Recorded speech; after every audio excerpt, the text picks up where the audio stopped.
हम इस बात के ऊपर पूरी तरह से मुत्फिक हैं कि हम इलेक्शन अलायंस में नहीं जाएंगे। हमारी ये जिम्मेदारी है कि हम हर हलके में जो है वो पाकिस्तान मुस्लिम लीग नून को जो है वो उम्मीदवार मुहैया करें। अगर कोई जमात जो है वो सीट एडजस्टमेंट की बात करती है तो उसमें हमारा जो क्राइटेरिया है वो ये है कि हमारे जो विनिंग और हमारे जो डेडिकेटेड मुखलस कारकुन है हम उनके ऊपर कंप्रोमाइज़ नहीं करेंगे। और अगर किसी जगह कोई ऐसी सूरत है कि वहाँ पे हमें भी मदद की ज़रूरत है तो वहाँ पे सीट एडजस्टमेंट की बात हो सकती है, लेकिन ये एडजस्टमेंट जो है वो बड़ी ही महदूद होगी। हमारा ये दावा है कि पाकिस्तान जब भी किसी बहरान में मुब्तला हुआ वो हुआ तो किसी और की वजह से, लेकिन उस बहरान से पाकिस्तान मुस्लिम लीग ने मियाँ नवाज शरीफ की क़यादत में इस मुल्क को निकाला है, वो 99 हो या वो 2013 वाला हो। अस्सलामुअलैकुम नाज़रीन, आप देख रहे हैं प्रोग्राम एक्सपर्ट्स और मैं हूं आपके साथ एमन चौधरी। बात करेंगे असम्बली की मुद्दत में 1 माह से भी कम वक्त रह गया है और निगरान सेटअप के मामले पर मुशावरत का आगाज भी हो चुका है। सियासी जमातों का इंतखाबी महाज के लिए बंदी का सिलसिला जारी है, मगर असम्बलियों की मुद्दत का मामला इंतहाई अहमियत इख्तियार कर गया है। यहाँ सबसे अहम सवाल यह है कि क्या हुकूमत वक्त से पहले असम्बली तोड़कर 90 दिन में इलेक्शन कराएगी या फिर अपनी आईटी मुद्दत पूरी करके 2 माह के अंदर इंतखाबी अमल को यकीनी बनाएगी। इस हवाले से अभी तक नून लीग और पीपल्स पार्टी में खिलाफात भी सामने आ रहे हैं, जबकि पीपल्स पार्टी चाहती है कि असम्बलियां अपनी मुद्दत पूरी करें। अगर असम्बली वक्त से पहले तहलील आएगी तो इसका अच्छा तासुर नहीं जाएगा, मगर दूसरी जानिब नून लीग ये चाहती है कि असम्बलियां वक्त से पहले तोड़ दी जाएं ताकि इंतखाबी मुहिम के लिए ज्यादा से ज्यादा वक्त मिल सके। और जानिब से तो इंतखाबी मुहिम का आगाज भी कर दिया गया है। यहाँ सवाल ये है कि असम्बलियां मुद्दत पूरी करेंगी या फिर नहीं। आज के पैनल का तारुफ मैं आपसे करवाती जाऊं तो प्रोग्राम में मेरे साथ मौजूद हैं नवीद हुसैन साहब, इम्तियाज गुल साहब, डॉक्टर जमील अहमद खान साहब, रमीज साहब और वी न्यूज़ के एडिटर अमार मसूद साहब। हमारा सवाल आज का ये है कि असम्बली की तहलील या मुद्दत के हवाले से नून लीग और पीपल्स पार्टी में खिलाफात सामने आ रहे हैं। तो पीपल्स पार्टी मुद्दत पूरी करने की ख्वाह है, जबकि नून लीग वक्त से पहले असम्बलियां तहलील करने की ख्वाह है। तो क्या असम्बली मुद्दत पूरी कर पाएगी या नहीं? इम्तियाज साहब, क्या कहते हैं आप? देखिए, सारी मेरे ख्याल सानवी बातें हैं। एक मंसूबा है जिसके मुताबिक अमल हो रहा है। एक ट्रक की बत्ती के पीछे हमें, आपको और अवाम को लगाया गया है कि असम्बलियाँ पहले तहलील होंगी, बाद में तहलील होंगी। ये इनके आपस में एक शेडो बॉक्सिंग हो रही है। मंसूबा पहले से तय है और उसी की वजह से तमाम लोग, ख़ास तौर पे आसिफ अली ज़रदारी साहब इतने पुरएतमाद मालूम होते हैं और लाहौर मेरा ख्याल है पहुँच गए हैं। और उसमें जो अल्लाह ने लिखा है पाकिस्तान के आइंदा इंतखाबात के हवाले से वही होगा। ये जो मर्जी कहते रहें, उनको जैसे होता है ना, कठपुतलियों का एक तमाशा है, तो ये कठपुतलियाँ भी आपस में लोगों के सामने नाच गाना हो रहा है, लेकिन इवेंचुअली होना वही होगा जो कि अल्लाह चाहेगा। और इसीलिए हमें इस पे बहुत ज़्यादा फिक्रमंद नहीं होना चाहिए। इम्तियाज साहब, फिक्र की बात तो है क्योंकि पहले भी निगरान सेटअप आया और नहीं हो पाए इलेक्शन, मामला जो अदालतों में गया और अब फिर बात हो रही है असम्बलियां पहले तहलील करने की या फिर बाद में तहलील करने की। दोनों सूरतों में फवायद और नुकसान तो सामने रखने पड़ेंगे। आप डॉक्टर साहब इस हवाले से क्या कहते हैं? जी हाँ, बेसिकली बात तो यही है कि असम्बलियाँ पहले 2 दिन पहले अगर उसको एबॉलिश कर दिया जाए या मुद्दत पूरी करने के बाद तो 1 महीने का अगर फ़ायदा हो सकता है। अगर इस चीज़ को हम तसव्वुर और तस्लीम कर लेते हैं कि ये हकीकतन ऐसे ही हो रहा है और ये आवाम को दिखावे के लिए नहीं हो रहा, तो उस लिहाज से फ़ायदा पीपल्स पार्टी को होगा। इसलिए कि पीपल्स पार्टी को पता है कि इस वक्त जिस बामो अरूज पर महंगाई है और जिस बामो अरूज पर यूटिलिटी बिल्स पहुँच गए हैं, जिस तरीके से लोग शिकार हैं भूख और नंग का, जो कसमा पुरसी में जो एक आम आदमी है इस मुल्क का वो पड़ा हुआ है, तो उसमें उस सारों का इल्ज़ाम आता है हुकूमत वक्त पर कि भाई इन्होंने क्या किया। एक IMF के ट्रांचे से कोई महंगाई तो ना सिर्फ ख़त्म हो सकती थी बल्कि बढ़ानी पड़ेगी। जो 7 कंडीशंस हमने माने हैं IMF के इस स्पेशल अरेंजमेंट के तहत, तो उसमें हमें मजीद महंगाई करना पड़ रही है। आपने देख लिया कि बिजली महंगी हो गई। डॉक्टर साहब, ऐसा ही है, हम प्रोग्राम के अगले हिस्से में इस पर बात भी करेंगे क्योंकि महंगाई तो वाकई दिन ब दिन बढ़ती जा रही है। जी, तो इसका असर इसी पर पड़ रहा है कि इलेक्शन में पीपल्स पार्टी अगर वो 60 दिन के लिए चाहती है तो वो इसलिए चाहती है कि अगर नून लीग को अगर ऐसा हो जाए तो 90 दिन मिलेंगे, तो नून लीग काफ़ी एक पंजाब में उनकी जड़ें काफ़ी दूर दूर तक फैली हुई हैं, और ख़ास तौर पे जब उन्हें मैदान थोड़ा सा साफ मिल रहा है अब तहरीक इंसाफ के हवाले से, तो उस लिहाज से देखा जाए तो नून लीग तो चाहेगी इसको थोड़ा सा और टाइम मिल जाए और थोड़ा सी और कंपेयरिंग कर लें, थोड़ी सी और जोड़ तोड़ कर लें, थोड़ी सी और एडजस्टमेंट कर लें, हर पार्टी चाहेगी। लेकिन ये चीज़ क्यों फेवर नहीं करती पीपल्स पार्टी को कि अगर नून लीग ज़्यादा सीटें ले जाती है पंजाब में तो फिर पीपल्स पार्टी वहीं की वहीं खड़ी रहेगी, सिर्फ सिंध में ज़्यादा हुकूमत बना लेगी। ऐसे माहौल में तो पीपल्स पार्टी को इस लिहाज से कुछ अपना हिस्सा चाहिए। जो टूट फूट हो रही है उसमें ठीक है, इस्तेहकाम पाकिस्तान को काफ़ी कुछ मिल गया और माशाल्लाह अच्छी तरीके से मिल गया, और बैठे बैठाए काफ़ी बेहतरी उनके लिए हो गई, और वो जिस राह पर चल रहे थे उस राह पे चलने से पहले ही उनको मिल गया। और इसमें तो मैं यही कह सकता हूं कि जो इस वक्त हालात सियासत की चल रहे हैं, डगमगा रहे हैं, और जिस तरीके से गुमागू की सिचुएशन है कि लोग सोचने पर मजबूर हैं कि 60 दिन में या 90 दिन में, वो एक ज़मनी बात जिस तरह के पहले जिक्र हुआ, लेकिन असल चीज़ ये है कि केयर टेकर कितने अरसे के लिए चलेगी। तो ये जो तहरीके इस्तेहकाम वाला मामला भी बीच में आ गया, तो वो कहते हैं ना कि तलकीन एतमाद वो फरमा रहे हैं आज, राहे तलब में खुद जो कभी मौत बरना थे, और नरंगी सियासतें दौरान तो देखिए मंजिल उन्हें मिली जो शरीके सफ़र न थे। तो ये मामलात जो हैं इस डगर पर चल रहे हैं। तो इलेक्शन का आपके सवाल का जस्ट 2 जुमलों में जवाब कि ये जोर जो लग रहा है, महसूस हो रहा है कि इलेक्शन 90 दिन, ये तजिए की बात है, इसमें ज़ाहिर ज़रूरी नहीं है कि 100% सही हो कि अगर इलेक्शन जो है हुए, मतलब केयर टेकर के बाद अगर हुए इलेक्शन, तो 90 दिन वाली बात ज़्यादा महसूस हो रही है, वो सारों को सूट करती है। अगर ये केयर टेकर गवर्नमेंट ज़्यादा अरसे के लिए चलती है तो उसमें भी 90 दिन का मामला ज़्यादा वाज़ेह और ज़्यादा सूदमंद साबित हो सकता है। जी सही। अमार साहब, आप क्या कहते हैं कि असम्बलियाँ मुद्दत पूरी करेंगी या फिर वही 90 रोज़ की बात आएगी, पहले असम्बलियाँ तहलील कर दी जाएंगी और फिर असम्बलियाँ तहलील हों, या फिर मुद्दत पूरी हो और उसके बाद जो निगरान सेटअप है वो वाकई इलेक्शन वक्त पर करवा पाएगा? पहली बात तो ये है कि ये जो सवाल है ये किसी हद मुबालगे के ऊपर और अंदेशे के ऊपर या खदशे के ऊपर मबनी है। कहीं से ये कोई हतमी बात, कोई खबर, कोई पार्टी बयान नहीं आया कि पीपल्स पार्टी इतने दिनों के लिए ये चाह रही है और मुस्लिम लीग नून इतने दिनों के लिए। ये शायद आपकी अपनी एडिटोरियल जजमेंट हो, आपको ये अंदाजा हो, लेकिन इसके बारे में इसमें खबरियत कोई नहीं है। अंदाजे हैं कि ऐसा हुआ तो ऐसा होगा, ऐसा हुआ तो ऐसा होगा। दूसरा जो जाहिर है, चूंकि एक सवाल ही अंदाजों पे तख्लीक हुआ है तो उसका जवाब भी अंदाजों के हवाले से होगा। क्योंकि हमारे साथ अंदाजे भी तो उसी बेस पर लगाए जा रहे हैं ना, क्योंकि अभी जो मौजूदा निगरान सेटअप है उसको देखते हुए भी, तो फिर इसीलिए ही फ्यूचर की पेशगोइयां भी हो रही हैं। अभी निगरान सेटअप नहीं है, हो रहे हैं अभी मतलब निगरान सेटअप ने अभी आना है।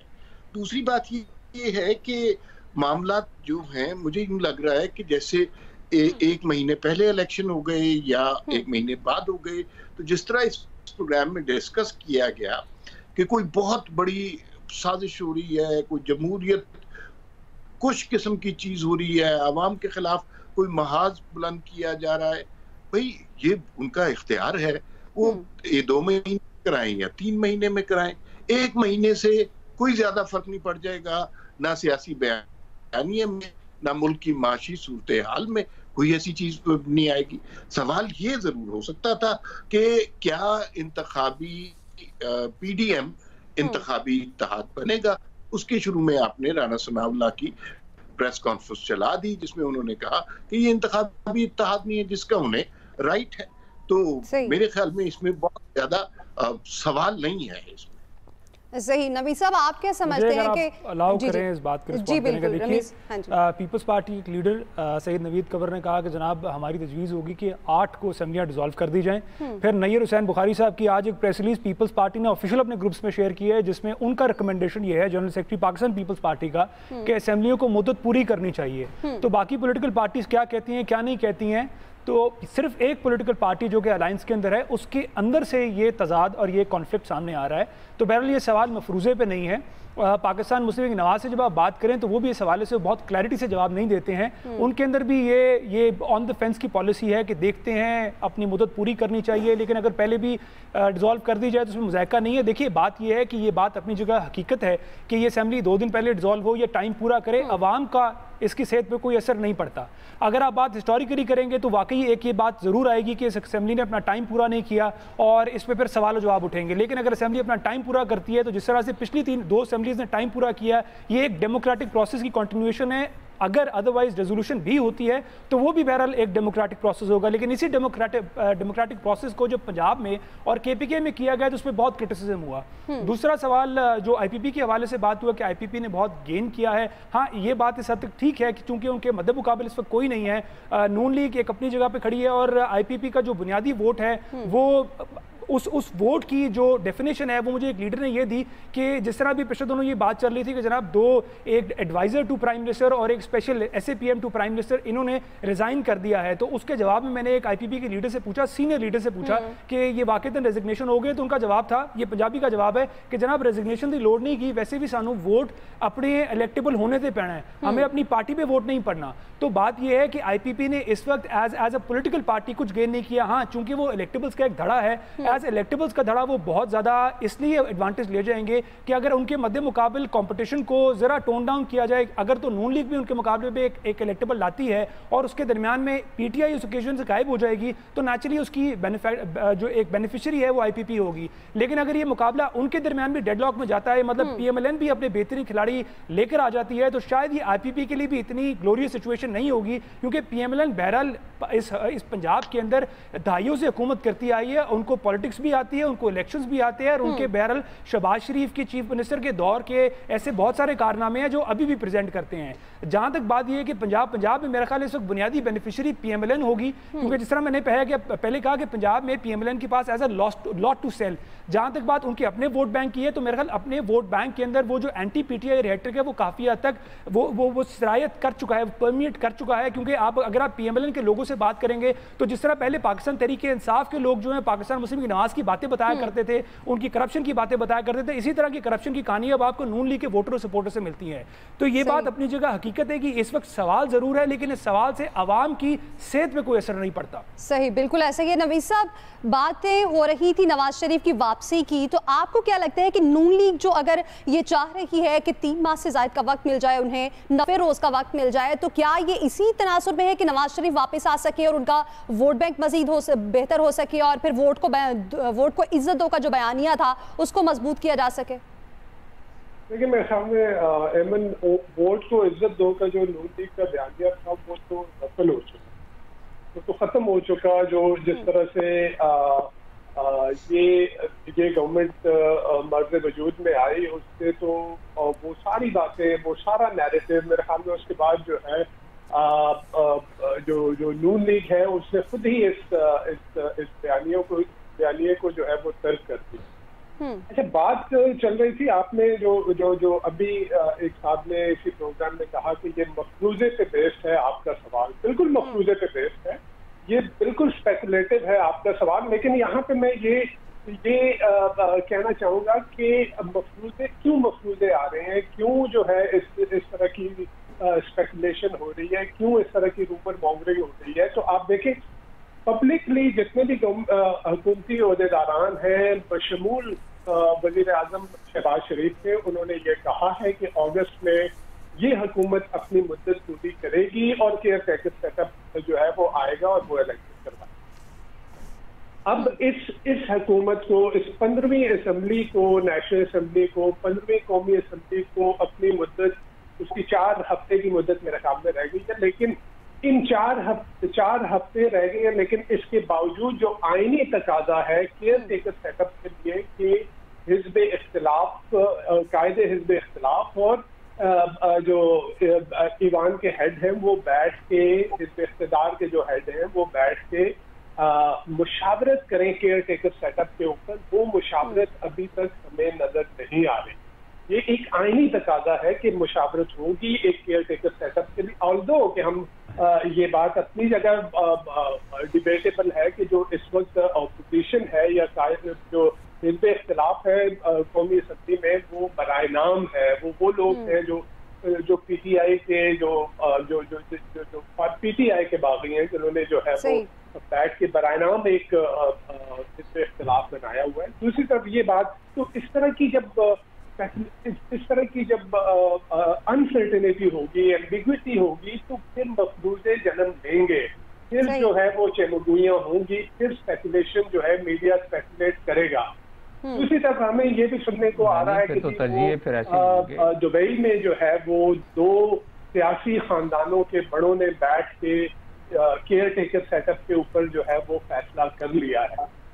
पीपल्स पार्टी ने डिनाई किया, लेकिन मौलाना फजल रहमान की तरफ से जब ये स्टेटमेंट आया कि पाकिस्तान के अवाम के सियासी मुस्तकबिल के फैसले पाकिस्तान में होने चाहिए, बिल्कुल ऐसा ही है। वहाँ पर दुबई में क्या नवीद साहब, यहाँ पर पाकिस्तान में भी दुबई मुलाकात के चर्चे तो हैं, नून लीग कुछ और कह रही है, पीपल्स पार्टी कुछ और कह रही है, लेकिन आने वाला वक्त बताएगा कि सामने क्या आता है। लेकिन मुझे ये बताइए कि आप क्या समझते हैं कि वाकई इस अपनी मुद्दत पूरी कर पाएगी या फिर नहीं? देखिए, अब अगेन बाद में उसी तरफ आ रहा हूँ कि असम्बली की मुद्दत पूरी करने या ना करने, जैसे अमार साहब ने कहा, अगर एक हफ्ता पहले, 1 माह पहले, 1 माह बाद हो जाते हैं, ये इश्यू नहीं है। मेरे ख्याल में सवाल ये होना चाहिए कि क्या जो केयर टेकर सेटअप आएगा, क्या वो free, fair and credible election करवा पाएगा? ये सबसे बड़ा सवाल इस वक्त ये है, क्योंकि अगर दुबई में बैठ के 2 सियासी खानदानों के बड़े जो है वो पाकिस्तान के 24 करोड़ अवाम के सियासी मुस्तकबिल, बिल्कुल ऐसा ही है नबी साहब, और जमहूरियत का हुस्न भी यही है कि इलेक्शन जो है वो वक्त पर हो पाए। लेकिन बात ये है कि इलेक्शन के साथ साथ अगर हम बात करें आम आवाम की भी, तो महंगाई का जिन है कि वो बेकाबू होता जा रहा है। बिजली की कीमतें बढ़ा दी गई हैं और अब गैस की कीमतें बढ़ाने की तैयारियां की जा रही हैं। तो आखिर इस आम आवाम का कौन सोचेगा कि इन्हें 2 वक्त की रोटी भी मुयस्सर हो पाएगी या नहीं? ब्रेक के बाद इस पर बात करते हैं।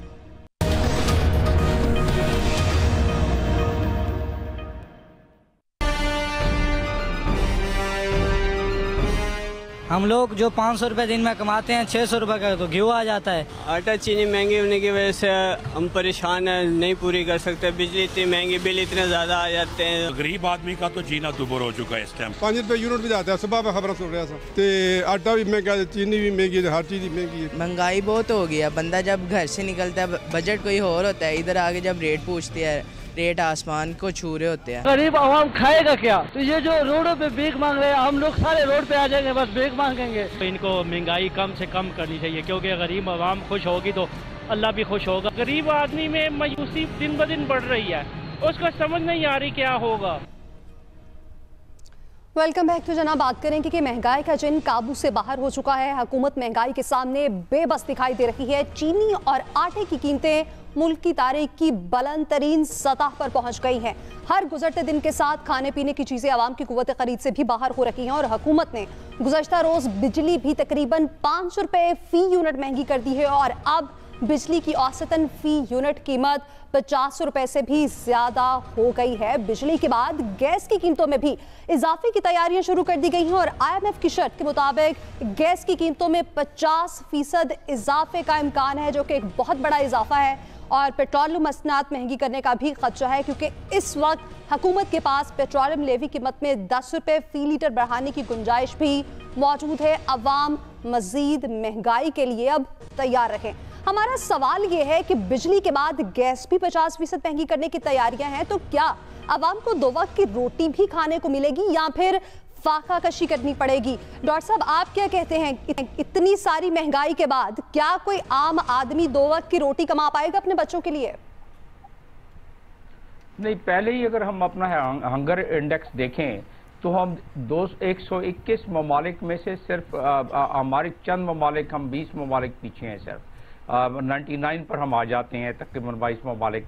तो हम तो वैसे ही बिल्कुल बॉटम पे जा रहे हैं जहाँ तक हमारा ताल्लुक है कि जो हमारी गुर्बत का के इंडेक्स को अगर हम देखा जाए, जो ख़ास तौर पर मुतवसत और उसके नीचे वाले लोग हैं, तो यकीनन हमारे जो फिक्स आमदन वाले लोग हैं जिनकी की एक कसीर तादाद है, और जो तो अशराफिया है उनके सेहत पे कोई असर नहीं पड़ता है। आप बड़े बड़े डिपार्टमेंटल स्टोर पे जाएं क्योंकि पैरेलल इकोनॉमी चल रही है, ब्लैक इकोनॉमी चल रही है, वो उनके लिए आप इससे 10 गुना और महंगाई कर देंगे। लेकिन पेट्रोल डीजल में इजाफा, बिजली में इजाफा, गैस में इजाफा, ये बेस लाइन इजाफे हैं और ये हमें मजबूरी थी। हम पता है ये हुकूमत होती या कोई और हुकूमत होती, जो हमने अलल्ले तलल्ले किए हैं पिछले 2-3 दहाइयों से, तो उसका असर यहीं पड़ना था। और मजे की बात यह है हर आने वाली हुकूमत ने कर्जों को भी बढ़ाया है और कोई ऐसे इक़दाम नहीं किए हैं कि जिससे पिसे हुए लोगों का कोई दादरसी हो सके, कुछ आंसू पोंछे जा सकें।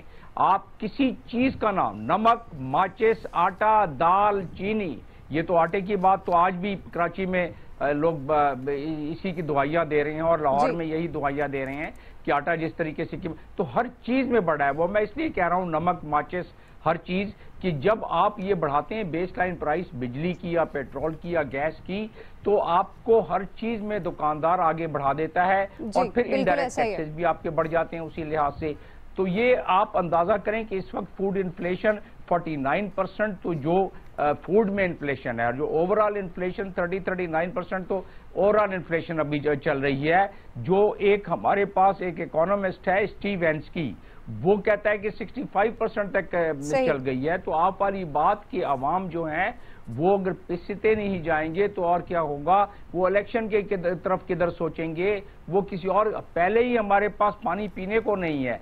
70% सर्वे के मुताबिक पाकिस्तान में लोग कंटेमिनेटेड पानी पीते हैं। तो एक तो उस बीमारी से बचते हैं। बिल्कुल डॉक्टर साहब, ऐसा ही है। इम्तियाज साहब, आप इस हवाले से क्या कहेंगे? क्योंकि अगर हम कीमतों को बढ़ने की बात करें तो आए रोज ये तो रोज का मामूल है, हर कुछ दिनों के बाद कीमतें बढ़ जाती हैं, गैस हो, बिजली हो, पेट्रोलियम मसनूआत हो। लेकिन ये कब कंट्रोल होंगी ताकि आम आदमी को भी पता हो कि अब इतना बजट है और इसके अंदर अपने घर का जो बजट है वो इस तरह से मैनेज करना है?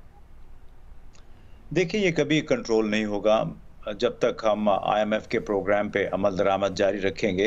IMF के साथ जो भी उनकी शराइत थी वो तमाम हमने मानी और उसमें एक शर्त ये थी कि कोई 220 से 30 अरब रुपए के नए टैक्स लगाने हैं। टैक्स लगाने का मतलब होता है हुकूमत की आमदनी बढ़ानी है। उसका मतलब है कि आपने अपने जो कर्जे वापस करने हैं, कम से कम आपने असल ज़र के अलावा सूद जो अदा करना है। यानी इस साल हम मिसाल के तौर पे जो हमारे कर्जों का सूद है वही हुकूमत की आमदनी से कहीं ज़्यादा है। तो ये एक हम घन चक्कर में, मनहूस चक्कर में फंसे हुए हैं। और जब तक हुकूमत का बुनियादी ढांचा जो है, यानी जहाँ पे हुकूमत सरकारी महकमों में आपको 2 लोगों की ज़रूरत है, वहाँ 10-10, 12-12 लोग हैं। इस तरह आप वज़रा को देख लें, हमारा जो शाहाना तर्ज हुकूमत है, ये जब तक कम नहीं होगा कीमतें यूं ही बढ़ती रहेंगी। आपने सिर्फ बिजली या गैस की या पेट्रोल की कीमत बढ़ानी है और बाकी अवाम जो है तो उसके कीमतों के जो मिडल मैन है उनके रहमो करम पे होंगे, कीमतों में यूं इजाफा होता रहेगा। बिल्कुल ऐसे ही। इम्तियाज साहब, नवी साहब आप क्या कहते हैं? जैसे कि अभी इम्तियाज साहब ने बात की IMF की, लेकिन हमारे पास अगर IMF के ऑप्शन के अलावा भी बात की जाए या फिर हमने IMF से ही उनकी शराइत मानने के बाद भी अगर अपनी सूरत हाल को बेहतर करना है तो किस तरह से करना है, क्या इकदाम होने चाहिए? क्योंकि आम आदमी के लिए अब गुजारा मुश्किल हो गया। अच्छा देखिए अमन, मेरे ख्याल में हम जो एक्सपेक्ट कर रहे थे कि शायद IMF का प्रोग्राम हमें मिल जाएगा तो महंगाई कम हो जाएगी, तो मेरे ख्याल में ये एक्सपेक्टेशन जो थी ये बेजा थी। क्योंकि IMF की जो शराइत है वो शराइत तो नहीं है कि जी आपने बिजली महंगी करनी है, आपने गैस महंगी करनी है, आपने पेट्रोलियम लेवी बढ़ानी है, तो ये तो होना था। अच्छा, दूसरी यहाँ पे कि IMF का प्रोग्राम हमारे लिए इम्पोर्टेंट क्यों था? क्योंकि IMF हम एक सॉवरन डिफॉल्ट के दहाने पे थे। उस डिफॉल्ट को अवॉइड करने के लिए हमें IMF का प्रोग्राम चाहिए था। दूसरी बात यह कि जो हमारे दोस्त ममालिक हैं उन्होंने भी कहा कि IMF के अम्ब्रेला के बगैर जो है हम आपको पैसे मजीद नहीं देंगे, और यही हुआ कि आपका जो अभी $3 बिलियन का स्टैंड बाई अरेंजमेंट IMF के साथ हुआ, तो आपने देखा उसके फौरन बाद सऊदी अरब ने भी और UAE ने भी $16 बिलियन आपके स्टेट बैंक में डाल दिए। अब IMF का ये जो प्रोग्राम था, ये बेसिकली डिफॉल्ट को अवॉइड करने के लिए, डिफॉल्ट से बचने के लिए, ये जो है ये हल नहीं है हमारे मसाइल का। IMF के एग्जीक्यूटिव डायरेक्टर ने ये सुनने में आया है कि उन्होंने वजीर खजाना इसहाक डार साहब को कॉल करके और उनको याद दिलाया कि आपको IMF का ये प्रोग्राम कंप्लीट करना है। और वो बात बिल्कुल आपकी ठीक है नवीद साहब, जैसे कि अभी आपने कहा कि ये तासुर दिया जा रहा था कि महंगाई कम होगी, चीजों की कीमतों को कंट्रोल कर लिया जाएगा IMF मुआहदा होने के बाद, लेकिन ऐसा नहीं है। आप भी यही कह रहे हैं, बाकी पैनलिस्ट भी यही कह रहे हैं कि मजीद इजाफा होगा। लेकिन अगर IMF के मुआहदे के बाद भी आम आवाम ने पिसना है तो आखिर क्यों?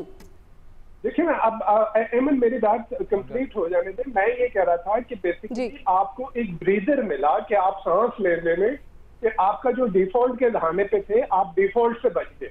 अब आपको ये कहा गया कि जी आपका ट्रैक रिकॉर्ड ठीक नहीं है। अभी तक IMF का सबसे लॉयल कस्टमर पाकिस्तान है, जो कि हम 23 प्रोग्राम उनके ले चुके हैं, लेकिन हमने मैक्सिमम प्रोग्राम जो है वो कंप्लीट नहीं किए। हमने वो रिफॉर्म जो है वो हम नहीं लेके आए, और हम जो है वो तकरीबन 1 या 2 प्रोग्राम हमने कंप्लीट किए हैं। तो ये पाकिस्तान को एक मैसेज दिया गया कि आप अपना ट्रस्ट डेफिसिट जो है उसको बहाल करने के लिए आपको रिफॉर्म्स लानी है।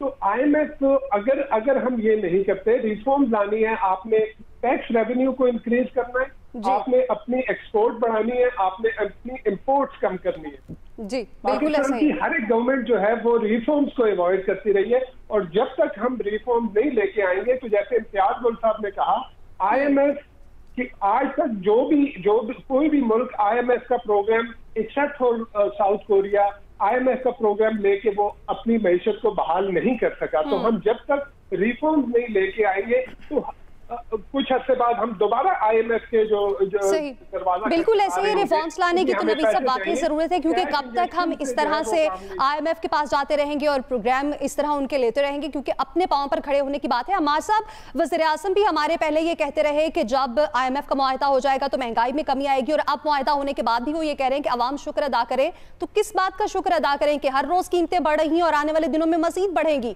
तो एक आम आदमी तो शुक्र नहीं अदा करेगा जब उसको 2 वक्त की रोटी मुयस्सर नहीं होगी।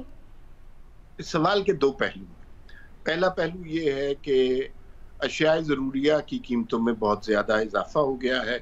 आम आदमी की कुव्वत खरीद, परचेसिंग पावर उससे बहुत कम है, उसके लिए बहुत मुश्किलात क्रिएट हो रही हैं, और ये जो महंगाई का तूफान है इसको जस्टिफाई नहीं किया जा सकता। कोई शख्स भी जस्टिफाई नहीं कर सकता, ना करना चाहिए। दूसरा सवाल का ये है, क्या IMF के मुआहदे पर हमें खुश होना चाहिए? जी बिल्कुल खुश होना चाहिए। हम डिफॉल्ट के दहाने पे थे, और IMF एक ऐसा इंस्टीट्यूट बन गया है जिसकी इंडोर्समेंट से बाकी सारे इदारे आपकी मदद करते हैं। अभी जब $1 अरब की बात थी, फिर 3 अरब तक पहुंच गई। अब इसहाक डार साहब कह रहे हैं कि जुलाई के महीने में हम $14 अरब के कौमी खजाने, जो कि IMF के मुआहदे की वजह से। दूसरी बात यह है कि हम जो है ना इकोनॉमी को जिस तरह डिस्कस करते हैं, उसमें एक एंगल भूल जाते हैं कि पॉलिटिकल स्टेबिलिटी होती है तो इकोनॉमीज ग्रो करती हैं। एक लम्हे को सोचिए, हम सब बहुत गाली देते हैं इस निज़ाम को, मईशत को, सियासतदानों को, महंगाई को, लेकिन जरा एक लम्हे को सोचिए और सिंसियरली सोचिए कि 2017 में जिस तरह पाकिस्तान जा रहा था, अगर एक हाइब्रिड निज़ाम तख्लीक ना किया जाता, एक मुस्तहकम हुकूमत को डिस्टेबलाइज ना किया जाता, तो आज पाकिस्तान का ये हाल नहीं होता। आज उसके बाद जो कुछ हो रहा है वो उसी हाइब्रिड निज़ाम का नतीजा है। अगर आप ये समझते हैं कि शहबाज शरीफ साहब वज़ीर आज़म आ गए तो इनके पास कोई जादू की छड़ी है और 3 माह इकोनॉमी ठीक कर देंगे, कोई दुनिया का शख्स इतनी जल्दी इकोनॉमी ठीक नहीं कर सकता। जो बर्बादी इमरान खान के दौर में हुई थी, जिसका नतीजा 9 मई के हादसात के सानेहात की सूरत में निकला, उसका खमियाजा हम अभी तक भुगत रहे हैं। बिल्कुल अमार साहब, ऐसा ही है। 2 बातें मेरी सुन लीजिए, 2-3 चीजें अच्छी हो गई। पहली बात तो ये है कि CPEC जिसकी वजह से नवाज शरीफ को हटाया गया था वो रिवाइव हो रहा है। दूसरी बात ये है कि एग्रीकल्चर का शोबा बहुत ज्यादा अब इम्प्रूव करने लगा है, और उसके अंदर फौज और सिविल हुकूमत मिलकर, जी सर, बिल्कुल ऐसा ही है, एक बड़े लेवल पर एक प्रोजेक्ट शुरू करने लगे हैं, जिससे यूं लगता है कि अब हम अपनी प्लानिंग बिल्कुल हमारे साहब ऐसे प्रोजेक्ट शुरू करने की तो वाकई जरूरत है जिससे मुल्क को फायदा हो सके, आम आवाम को फायदा हो सके। रमीज साहब, अभी जैसे कि अमार साहब ने कहा कि हम डिफॉल्ट से बच गए, इस पर शुक्र अदा करना चाहिए, ठीक है करना चाहिए, लेकिन आप मुझे ये बताएं कि जब डिफॉल्ट से आप बच गए, आपको लॉलीपॉप ये दिया जा रहा था कि IMF का मुआहिदा होगा तो आपको कीमतें कम कर दी जाएंगी, आपकी जो रोजमर्रा की जरूरियात की अशिया उनकी कीमतें कम हो जाएंगी, लेकिन ऐसा नहीं हुआ, राय रोज बढ़ रही और मजीद भी बढ़ेंगी। एक आम आदमी जो कि बिजली का बिल अगर वो इतना ज्यादा होगा वो नहीं दे पाएगा तो बच्चों की स्कूल की फी कैसे देगा, 2 वक्त की रोटी कैसे कमाएगा? देखिए बात यह है, IMF पे अगर हमें खुश आज होना चाहिए तो ये खुशी हमें इस साल के शुरू में या पिछले साल भी मिल सकती थी, क्योंकि इसका जो 9th रिव्यू था वो ओरिजिनली नवंबर 2022 में स्केड्यूल्ड था। अगर तब ये हुकूमत इस वक्त पाकिस्तान मुस्लिम लीग नवाज़ की, क्योंकि पाकिस्तान मुस्लिम लीग नवाज़ के प्राइम मिनिस्टर है, फाइनेंस मिनिस्टर भी उन्हीं के हैं, तो अगर ये तब फैसला साजी सही करते, अपनी डायरेक्शन ठीक रखते, तब ये गीदड़ बप्पियों पे ना आते, तो ये इकॉनमी भी उस तरह कॉन्ट्रैक्ट ना करती, हमारी एक्सपोर्ट्स भी कॉन्ट्रैक्ट ना करती, हमारी पर कैपिटा इनकम भी कॉन्ट्रैक्ट ना करती। जो तबाही हमारे मुल्क में आई है इनके फैसला ना करने से और इनकी एम्बिवेलेंट पॉलिसी से, वो हम अवॉइड कर पाते। बुनियादी बात यह है कि हमारी हुकूमतें आती हैं अपने पॉलिटिकल माइलेज के लिए और अपना पॉलिटिकल कैपिटल बढ़ाने के लिए। बिल्कुल ऐसा ही है रमीज साहब, लेकिन बात यह है कि अब ये दुआ हम पहले भी करते हैं और आगे भी करते हैं कि हुकूमतें अपने साथ साथ आम आवाम का भी सोचें, जो कि बहुत जरूरी है। यहाँ वक्त है ब्रेक का, ब्रेक के बाद हम बात करेंगे कि कराची एक बार फिर रिहाइश के लिए दुनिया का बदतरीन शहरों में उसका शामिल किया जाता है। क्या शहर कायद रिहाइश के काबिल है या फिर नहीं, इस पर ब्रेक के बाद बात करेंगे। वेलकम बैक नाज़रीन। तो हम बात कर रहे हैं कि कराची पाकिस्तान का बड़ा शहर और मुआशी हब समझा जाता है, लेकिन द इकोनॉमिस्ट की रिपोर्ट के मुताबिक दुनिया का बदतरीन शहर करार दिया गया है कि बुनियादी सहूलियात के बगैर, उसकी फराहमी के बगैर यहाँ पर जो ज़िंदगी है वो मुश्किल है। तो आप क्या समझते हैं नवीद साहब, ऐसा है?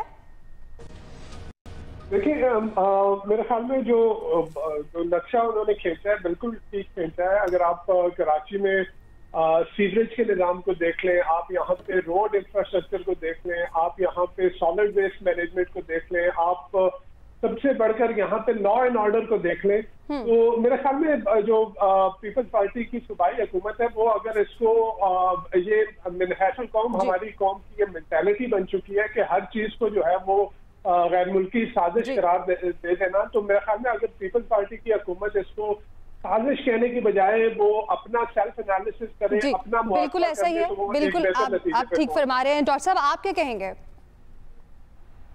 जी हाँ, कराची एक सोने की चिड़िया है जिसके तमाम पर नोच लिए गए हैं, अभी यारो बेयारो मददगार पड़ा है। और दूसरी बात यह है कि कराची के साथ एक और लिहाज से भी इंसाफ नहीं है, या सिंध के साथ भी या बाकी जगहों पर देख लें, वो इस तरह भी कि जो कराची में पर कैपिटा एक्सपेंडिचर है ऑन द एमिनिटीज, ये सिविक एमिनिटीज, वो सबसे कम है यहाँ अगर बड़े शहरों का मुकाबला करें। बिल्कुल ठीक हो गया। इम्तियाज साहब आप क्या कहेंगे, आपको क्या लगता है?